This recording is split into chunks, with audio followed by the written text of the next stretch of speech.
Hello and welcome to the Braw Tech Podcast. My name is Amy Kelly and I am delighted to be joined by Jamie Anderson. Hi Jamie, how you doing? Awesome. Thank you, Amy.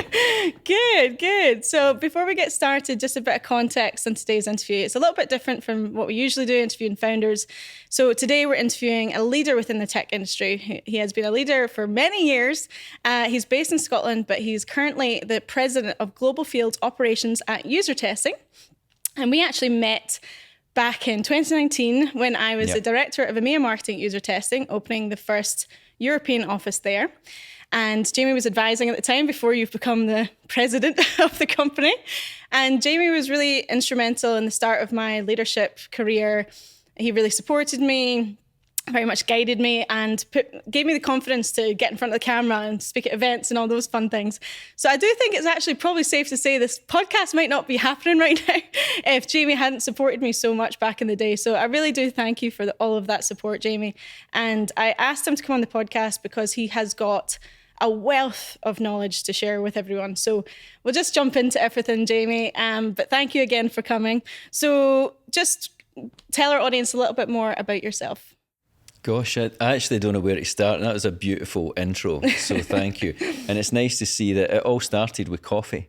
Yeah. Do you remember, I think we were talking about just basic kind of tactical stuff like marketing campaigns for user testing, and we came up with this idea of, like, what do people want to do first thing in the morning? They'll go and grab a coffee, right? And imagine if we could deliver them some content with their coffee, and we created the Espresso mini webinar series. It was like, grab 15 minutes, grab a coffee and listen to us. Not me, you. So then you had to go and do that. And you did it. And 60 I think episodes, I think 60. It was. It's amazing. That is really amazing. So I've just entirely dodged that question. Tell me about you. But I don't know what to say. I started my career in tech as a developer, and I did it because actually I had a computing science degree. It's from Glasgow Caledonian. From Glasgow Caledonian, yeah, and so I'd learned to program and do systems design and things like that. And also I was still playing in my band at the time, and I kind of didn't want to do a full-time job. And I'd heard that you could earn money, kind of like, I guess, programming, as we called it at the time. So I ended up joining a pretty small Scottish startup, which was called Initiative Software. And it was absolutely brilliant. Just an amazing bunch of people, fantastic leader, in particular Ken Beattie, who's sadly no longer with us. He passed away during COVID, but I owe Ken a hell of a lot. I kept in touch with him. Although I think he was the first person to fire me. But I loved him anyway. I think after a while, he just got tired of, Ken, I need another half day off because I'm going to London tonight for a showcase at Camden, at the Monarch in Camden or whatever. So I kind of never really took the first one seriously. But subsequent to that, I went on and joined another great Scottish company called Graham Technology, who I think I learned the most from. I think I was maturing as a person at the time. I no longer had a band. Things like that. That does mature you, no longer having a band. And I joined Graham Technology, and they did something just truly remarkable. They developed an application software suite which was aimed at the customer relationship management industry as we know it today. It's CRM. It was a business process management tool where you built customer-facing processes to really make it easier for firms to deliver great customer service and great customer experiences. And, back in the day, to me, the technology was way, way, way ahead of its time. Ian Graham was a visionary. Mike Hughes, who was really our CTO at the time, and behind it, working with people like Ian Valentine, created this, truly amazing product. We competed with companies like Siebel Systems at the time, who were the number one in CRM, but we did it in an entirely different way, where we would go into a business and we would not sort of give them an application software suite. say, well, these are the screens where you put this data. We say, talk to us about your business process. And they'd explain it to us. And we'd say, well, here's how you could improve it. And we would redesign the business process, and then we would build the business process in the application framework. So what they had was a CX solution, a customer experience solution, which entirely differentiated them from everybody else, which was amazing, because when you sell application software, everybody uses the application the same way. You look at Salesforce, largely, it's a very simple tool for capturing contacts, managing accounts, opportunities, leads. It's quite industrial. But everybody that uses it in a very similar way. We were able to go into companies like BT, Scottish Power, Egg Bank, and truly redefine the customer-facing process. And it's something I think it's stuck with me through my career, and why I'm so passionate about customer experience, is that when, these companies, like if you think about utility companies, right? You're working in a market which is exceptionally commoditized.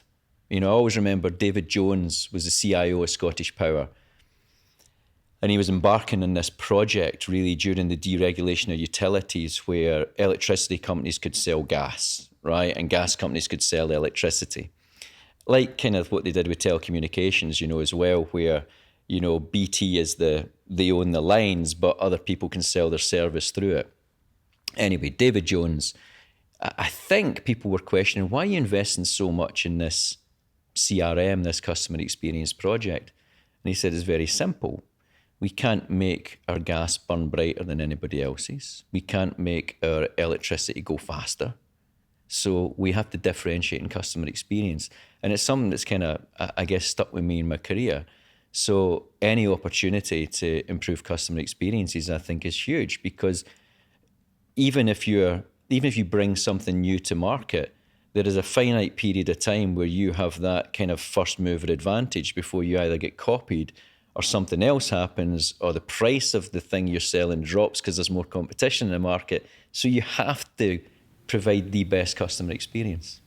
So I did that, Graham Technology, and then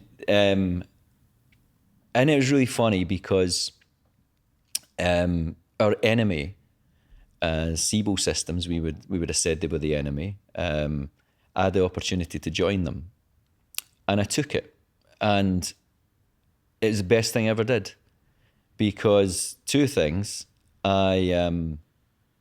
It put me out of my comfort zone. I had no idea what I was joining. I was doing it, and then I was going to do a different job as well, which I was excited about. It was much, much more sales oriented. Everything else I'd done before was quite technical, either building applications or implementing applications or supporting. So it was all, and I loved that. I get a great deal of comfort, I think, from understanding the technology. And I joined Siebel, and they taught me about selling, and they taught me about, how to articulate the value of the thing that you're selling. They taught me it was a very, very, very professional career, that there's a hell of a lot of responsibility comes with it as well, because ultimately if you're not bringing money in, the company can't pay people, can't innovate, can't move forward. And I think the lessons of that and a kind of high performance culture transformed me as an individual. And that was it. And that's kind of where it, I think 2003, roughly speaking, was where it kind of took off and changed, I think, my trajectory. That's a really long answer.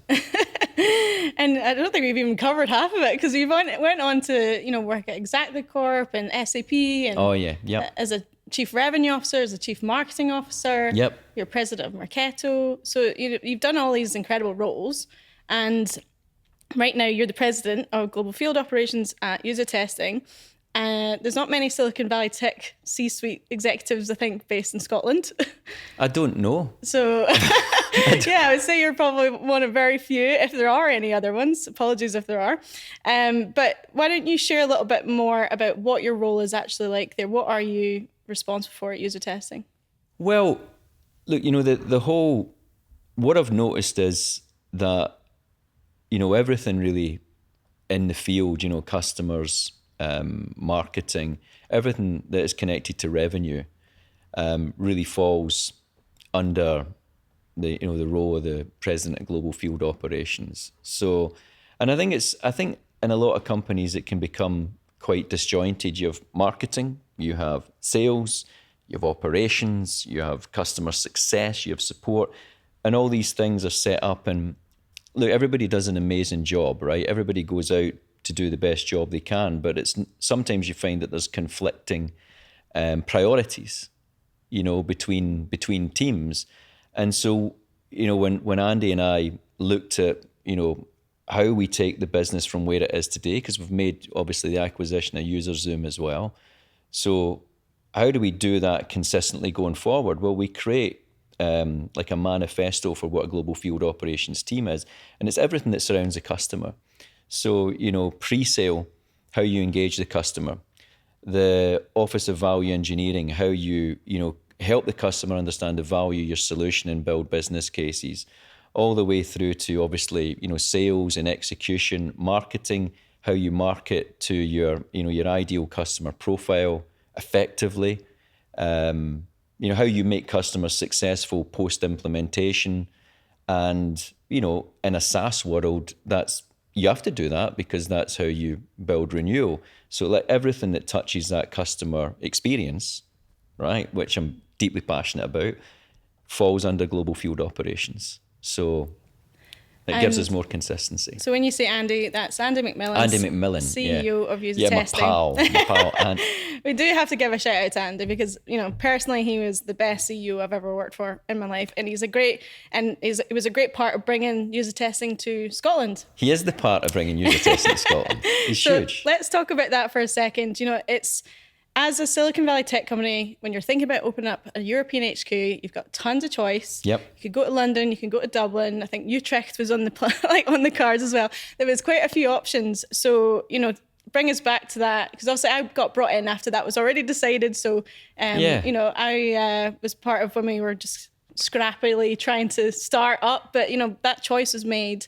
And what do you remember about why it was chosen? Why was Edinburgh chosen? It's nothing to do with me, right? I mean, so Andy and I were introduced through a mutual friend, and I'd come out of, so we'd been acquired by Adobe, so Marketo had been acquired, and I was working with a couple of companies, at the time after that, wondering and thinking, what am I going to do next? Because basically during the Marketo time, I lived in London. So, and it was great. It was an incredible ride. So Andy and I were introduced, and it was great. We met with this kind of little meeting in a coffee shop in Edinburgh. And so we got together. I'm just trying to think of the thread of the conversation. We got together anyway, yeah. Right? And it was like, oh, you're Andy. Hi, I'm Jamie. And we met in this coffee shop, and Andy said, look, I'm thinking about locations, for my European operations. And I said, look, what's the core of the European operations? Because I'd seen many companies, over the years, maybe set up in Dublin. Marketo was in Dublin. We had, success, finance, support, BDR, big BDR function, in Dublin, and some salespeople as well. But we also had our sales and marketing in London.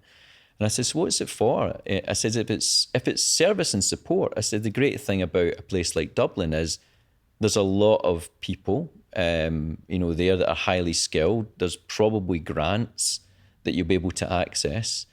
So the only downside at the moment, and I'd seen this over those 2 years, was that the cost of labour was really starting to go up. You had Microsoft, Google, Amazon, and people like that opening campuses in and around Dublin. So people were moving for $2,000 and $3,000 a time, but moving like, hey, I've got a new job, I'm leaving next week type of thing.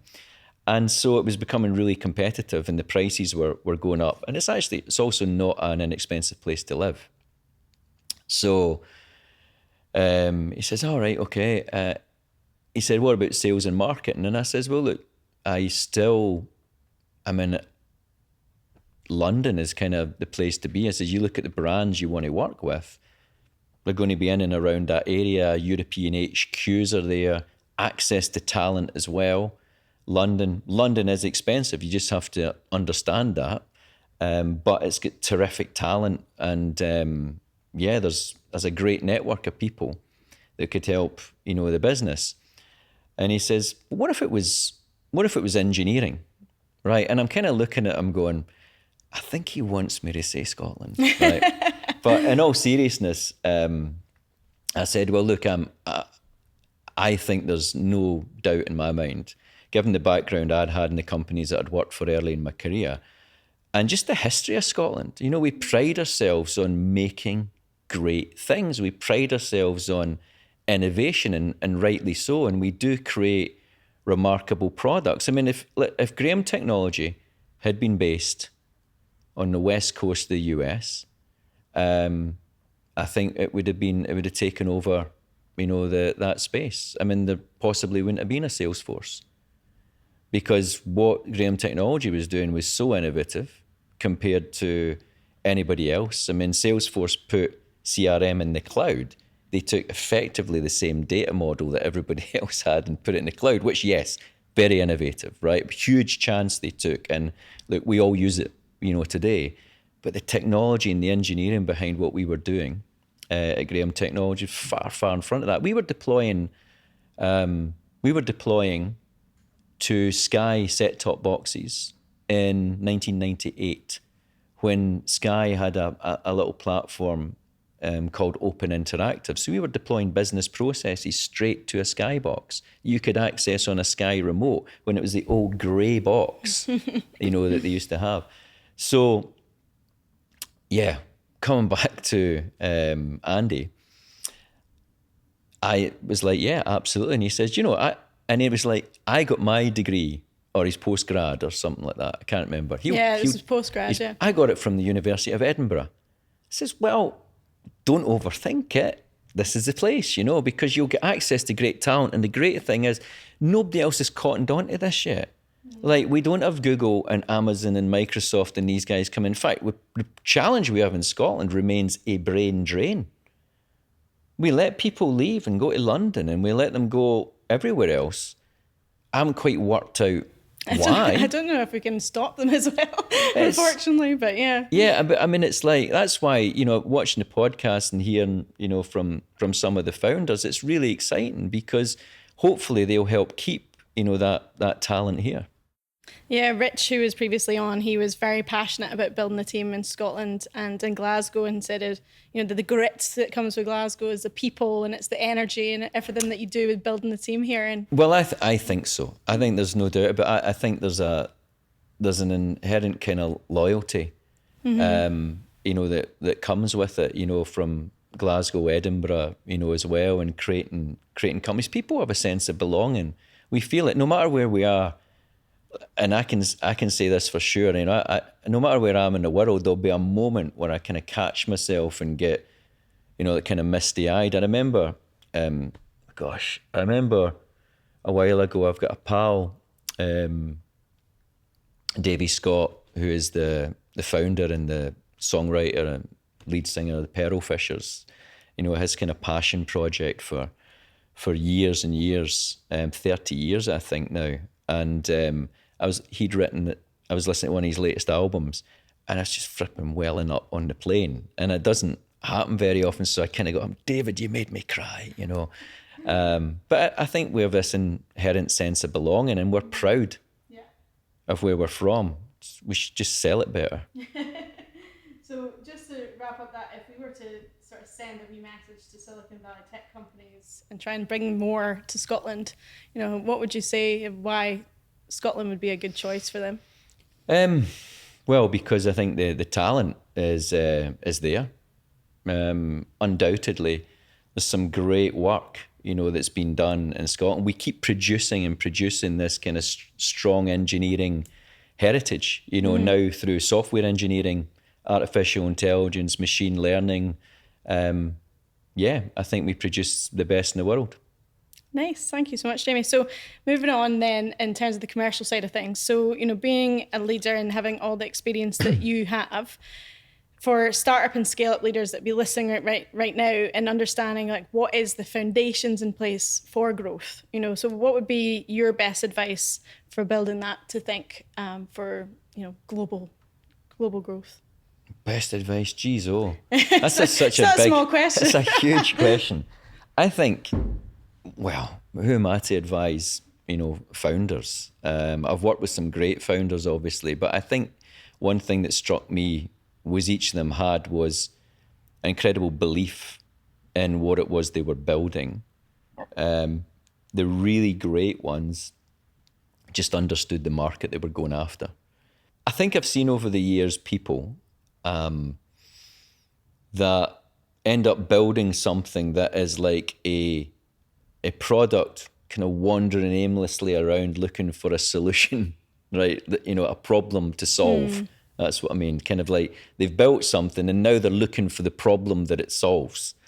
I think you've got to really understand, the product you're building, the gap that it fills, your ICP. We talk about it a lot. What is the ideal customer profile?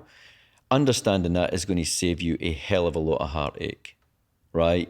From marketing is expensive, building categories is really expensive.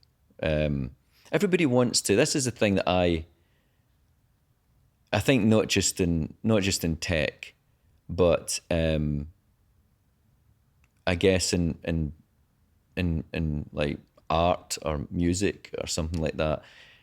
Everybody starts with the kind of idea of we're going to create something new, right? We're going to create a new category, or we're going to do something so innovative. It's never been done before. Almost everything has been done somewhere before. Sometimes it wasn't successful because of timing, right? But I'm also a big believer in know the space that you're going to play in, and particularly if you're a smaller business, you don't have a lot of money to burn to create a category, so you need to be able to explain what you do in a way that it fits into a box that already exists. If you know what I mean, does that make sense? Mm-hmm. So I'll give you an example. It's like if you describe what you do as so niche, it's very difficult to attract the interest to get a customer to invest or find budget for it. For example, if you say what you do plays in the CX space, then people understand what CX is. They understand that, by improving the customer experience or taking cost out of the customer experience or doing something that is a value add on top that helps them grow their business, understand that and play in a market that exists already, because you probably will not have the ability to blaze a trail to create something truly unique. So understand your ICP, understand the value drivers for your product, right, or your solution. And the value drivers, there's what I call kind of growth levers and there's cost levers, right? So most decisions now, decisions about buying software are very rarely made by one individual. At some point, after you've convinced your champion, right, that this is the right solution for them, it's going to go to maybe more people now. I mean, I think that's what the industry is very different. People are a lot more cost conscious. There's so much tech. People worry about what is in their tech stack and how do they have too much. So it is going to go to someone else like a CFO. And the CFO doesn't really care about the technology. So, they more care about, are they going to get value from it? So when I go back to this idea of, the value levers, is it growth? Can you be clear about, by implementing your technology, here are the 5 things that it helps your business to do to grow, Mr. Customer. So here are the 5 things. Subsequently, on the other side, it's like, well, where are the margin levers? Where does this improve my margin and my bottom line? Where does this potentially reduce cost in the business? Is it because we are improving a process that typically takes an individual 20 hours to do, and now it only takes them 2 hours? Well, what is the implication of that to the cost of the business. Well, you've reduced the cost of that. You made somebody more productive. So you need to look at how you grow, right? And how your software helps, the company grow the top line, and how it, helps reduce cost on the bottom line. Nice one. No, thank you so much, Jamie. I think it's a good thing for just that, especially that ICP and the focus on the problem that you're solving, because you're so right in the sense of people can just rush and get excited about the product that they've come up with, but what is the actual problem that you're solving, and how do you do that effectively? The final thing I'll say to founders is the product doesn't sell itself, like, ever.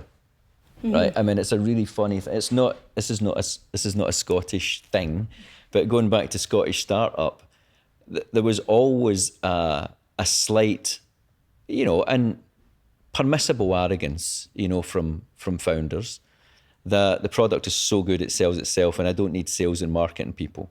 In fact, they'd a bloody cost them a business and all the rest, that type of thing. It doesn't work like that. The product can, don't get me wrong, great products pop. They grab people's attention, but that is just the first part of the sales process. It's like, bang, you've got my attention, you've got my interest, right? But helping someone formulate a decision, because a decision is, I'm going to stop doing something the way I do it in my business today. So you're going to make me stop doing things the way I do them, transform in some way through your technology. That is a hand-holding exercise. It's not about, like some, half-arsed salesperson showing. I'm talking about a professional salesperson that understands how to navigate that change process, how to bring people along in that journey with them internally, multiple stakeholders, the economic buyer, the person that's going to sign off on it, the person who's impacted by the decision, the team that are impacted by, hey, you need to work differently now, right? Shepherding someone through that process to get an order signed is not easy. So realize that that's one of the most important investments that you're going to make, is that sales and marketing investment. Mm-hmm. Don't think your product will sell itself. It won't. There's tons of competitors that are going to outsell a better product, which might be yours. I think that comes down to obviously getting the right people as well, isn't it? Because there's a lot of crap marketers and crap salespeople out there, so you do have to select very carefully. Well, sadly, I think, here in Scotland, we don't invest in that. It's not something that we... I don't know whether Scotland has an aversion to sales, right? Even selling itself. Even us. Hey, Amy, how are you? No bad. Okay. So, I joke about that, but it's... we don't sell ourselves as well as we could, right? And I think we were brought up to believe that, kind of like the sales profession is a kind of lesser profession. I remember, listen, at the beginning of my career, I talked about the beginning of my career. I started as a developer, but I loved meeting customers. I really loved hearing customers' problems, and I'd naturally kind of start selling to them. And it was Ken Beattie that gave me my first sales job. He went, hey, call all these customers and sell them this other thing that we have. And I did it. And I really enjoyed it. But then I would say to people when we were out, they go, what do you do for a living? And I'd say I work in technology, right? And I go, well, what do you do? And a few times I said, I'm a salesperson. And it was a kind of, it was like that kind of, oh, right, okay, you're a lesser person. And I, as a young man, I think, I was kind of like, it kind of got me a little here, and I was thinking, am I diminishing my own career prospects by going into sales? Maybe I should just stay in technology because it's safer. And, it seems to be, if I say that I'm a developer, or I say I'm a solution architect, people go, oh, that's cool. But a salesperson, it's like, right, okay. I was almost, with some people, I was almost, I would almost rather I said I was a Rangers supporter, right? I didn't. But I'm just saying there was a sort of sense of social embarrassment to say I was in sales. But in all, I think it's something that is endemic in us. We don't like, we have this idea of a salesperson being this flashy, hey, selling you a car and a little bit of chat and that. the best sellers I've ever worked with, right? The best salespeople are not like that at all. They're quite, I mean, don't get me wrong, they're competitive as hell. They want to win, but they're very, very professional. They listen. They listen, that they sort of operate by that mantra that, hey, I've got 2 ears and 1 mouth, so I should be listening to the customer, observing, watching what's going on, working with the customer. If someone's concerned, I'm going to address that concern. Yeah, I think it's an area that we could, in this country, invest a hell of a lot more into. And for you, that's, being a C-suite executive for Silicon Valley tech companies, but you are from Scotland, is there anything that you think being from Scotland has brought into your communication style or just the way that you approach leadership? It's funny, I was talking to someone about this yesterday, a Scot, also went to Glasgow Caledonian University. We have met entirely by chance, right? And I was talking to her, she lives in Texas, and we're talking about this very thing. And I was saying, well, what do you think it is that's made you successful, in your career to date? And I actually think it's the same thing. I think it's speaking truthfully and honestly. I think we grew up with that in Scotland, speaking truth to power, speaking authentically, speaking with credibility is important, right? I don't think it's any more difficult than that. I mean, sometimes you tell people things they don't want to hear. But I think if you do it respectfully, it's well reasoned and thought out, then you get respect for that. We're also really fun to hang out with, aren't we? We're really super fun. And, you kind of touched on it already, Jamie, but for the mindset, when it comes to growth and for the whole aspect of the selling that you're talking about, right? So I think that, jumping into that, if founders of tech companies based in Scotland are listening right now and having that mindset to how they grow their business, is there any advice that you have around that? Geographically, we need to stop thinking of Scotland as a limiting factor, right? We're in a digital world now. I think people still talking about digital transformation, for example, drives me crazy. If you've not digitally transformed, I don't know what you've been doing for the last 15 years. We're in an age of digital normalization. Everything about, your product, your company, your brand, every touch, the first touch is a digital touch. It's not physical. So your location, is not an encumbrance as the way it might have been, 25, 30 years ago. You have global reach. Act global, think globally. Think about how your product, serves not just, obviously the market you're immediately in, but what is the wider capability. Look at where maybe someone has a similar idea elsewhere. And I don't even know if that's a fucking good answer. I don't know. What advice? I sometimes think, you just have to, what advice for leaders? Belief is really important. You've got to really, truly believe it can be done and there's no barriers. I've never really felt there was. I think there are barriers that society kind of puts up for us. And, I come back to that thing about Scotland and we Scotland, and we describe ourselves a lot of the time as a wee country, small but mighty. Why say small at all?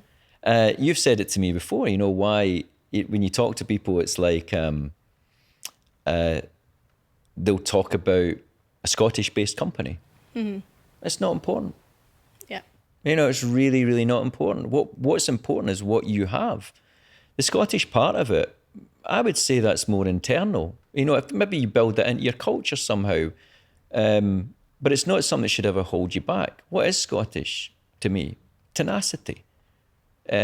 Strength, fight, never give in, relentless.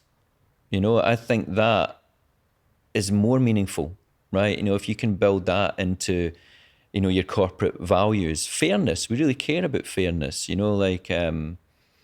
inclusion, like all these type of things. I think being open to new ideas, challengers, hire people. If you build that into your, I guess I'm talking more to, the ethos of your company, but all those things to me, they scream where I'm from and being Scottish, but I wouldn't encapsulate it as Scottish, because I think that sometimes holds us back mentally. We think of ourselves as this little country, but the things that make us strong, build them into your company values and go for it.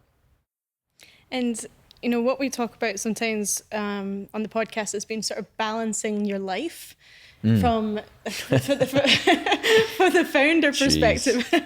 For being a founder is really difficult for a lot because the whole life is this company they're building and they're trying to manage it, and maybe they have a family as well. So I think on your side, Jamie, you went and done like all these really, really senior roles for huge tech companies globally, had to be in every part of the bloody world. And you have a family, you're based in Scotland. Yep. So what's that been like for you personally, just balancing those parts of life? It is a balance. I would say, I don't know whether because I think we've got to be careful. I read LinkedIn, right? And people are describing this as kind of toxic positivity. But there is a badge of honor that people wear with, this is my schedule. I got up at 6 a.m. and I went to the gym, and then I got up at 4 a.m. and I went to the gym. And it's like that old kind of sketch from Monty Python, I got up half an hour before I went to bed and all this type of stuff. And there's this kind of thing that you have to be this machine. And people are people, and we're breakable. And I do think that if it brings you joy, right? And what I do, I love what I do. And my family know I love what I do. My wife and partner of over 30 years knows that I love what I do, know that it motivates me, knows that I have ups and downs, knows that sometimes travel wipes me out. I think there is a line you have to draw for yourself and your family, where there are things that you say, I am not going to miss this, and it is important to me. And if you're with people that don't respect that, then you are in the wrong place. No matter how brilliant, you are, or how great, maybe people externally think the company is. If you work with people and are surrounded with people who don't respect some of these boundaries, then you're in the wrong place. Get out. That's what I would say. But you shouldn't burn yourself out. You shouldn't be in a situation, I think, where you're under so much stress that, and look, we've all had it, and I've had it in my career, and I wouldn't say, where or when, but I've had it driving into a workplace. The closer I get to it, I can feel anxiety rise in my stomach. I didn't know how to really deal with that, but the answer was leave. And it was great. And it was the best thing at that time that I did.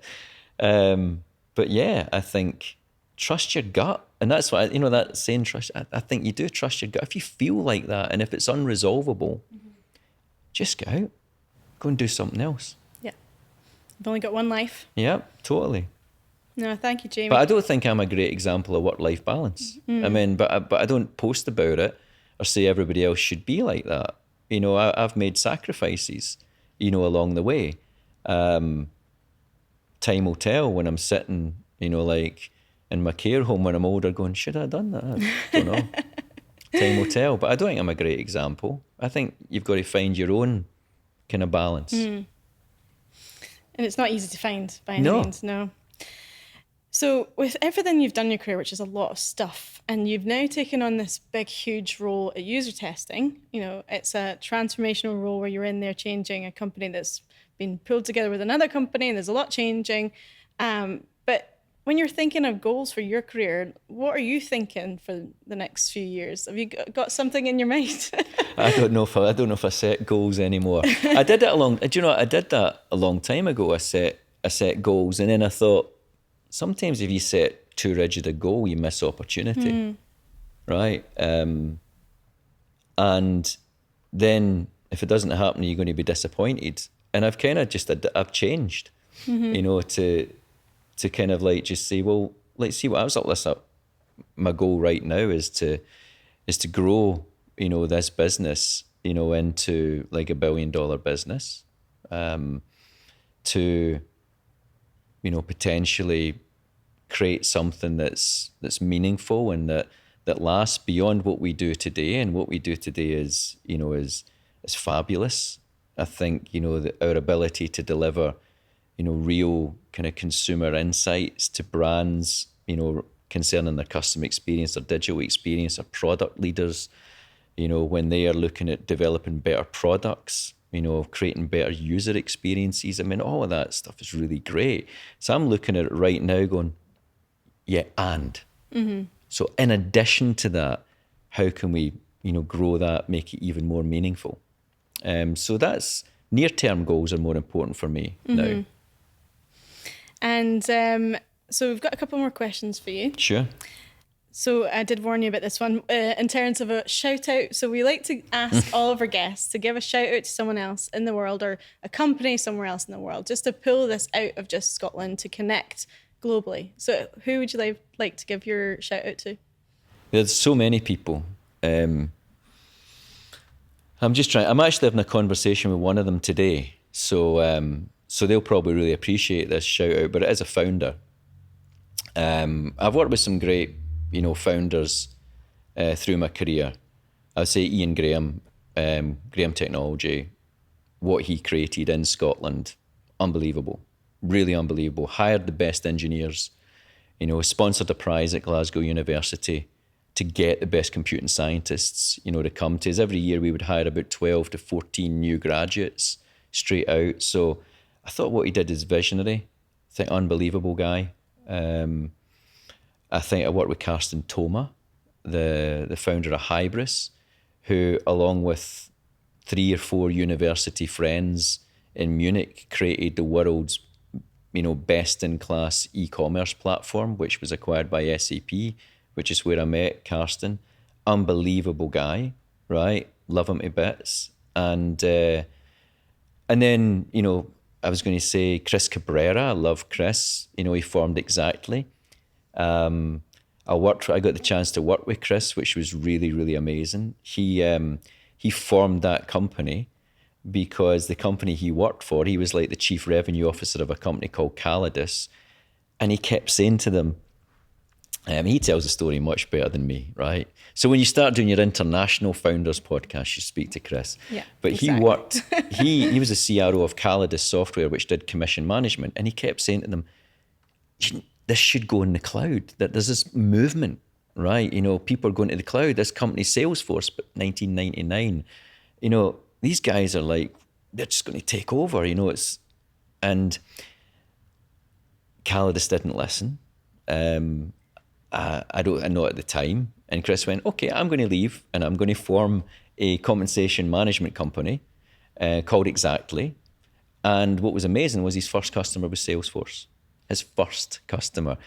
And then he grew the company, went public, then Vista Equity acquired them. A great story. So Chris, I would shout out to Chris as well. But I'm speaking to a guy today who we were due a long overdue catch up, Oleg Rajinski.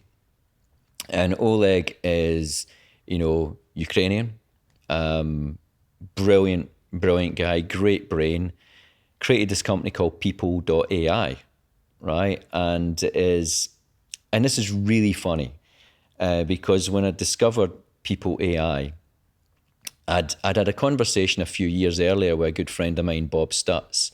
Bob Stutz is one of the kind of founding architects like Siebel Systems and worked for Benioff at Salesforce and brilliant guy. And we met in New York one time and we're talking about CRM today. And I was basically saying, is anybody ever going to buy a CRM system ever again? It's like it's just become a repository of data. People describe CRM as it's a single source of truth.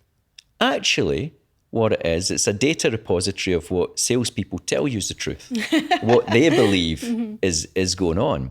And I said, and there's so much data out there in the world. There's so much data available. Look at LinkedIn. LinkedIn's probably more accurate than anything else because we're responsible for keeping our own data up to date. So if you could have a plugin to your CRM, would you ever need to enter data into CRM? Because all the contacts you want to sell to in B2B CRM is there. And fast forward 4 years, I meet this guy, Oleg Ruzhinsky, and he's created this software which augments your CRM. Tells you when you're in a deal, well, are you actually talking to the right people?